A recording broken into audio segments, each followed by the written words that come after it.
It feels like we've been here before, haven't we, Christy? It does feel like that, doesn't it? Because it wasn't that long ago that healthcare.gov was melting down, and the Health and Human Services Secretary everyone was calling for her head, and the president said, you know, sorry, I want to keep her in place and figure this out.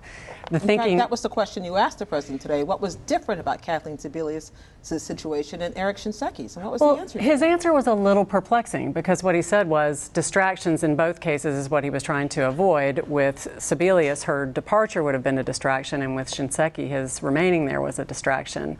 I think what he was really trying to say, he did actually admit, yes, politics are at play here. That's part of why this is more complicated. What he didn't say was it's because the Democrats are after Shinseki when they really weren't going after Sebelius. I think the hope would be that you essentially had a fire that you put out with his departure. And, you know, there may be a feeling among some Republicans that it was nice to have a kind of piñata up there to keep the story alive. You know, I think that the problems at the VA are mind-numbingly complicated. It's a severely dysfunctional bureaucracy. They predate this administration. They go way back.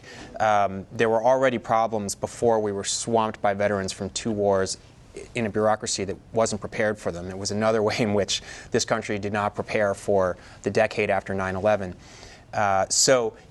But there may be Republicans who feel like having the human drama end, which was the most accessible way for people to understand this. Is he going to stay? Is he going to go? Is the president going to fire his subordinate? It's a great story.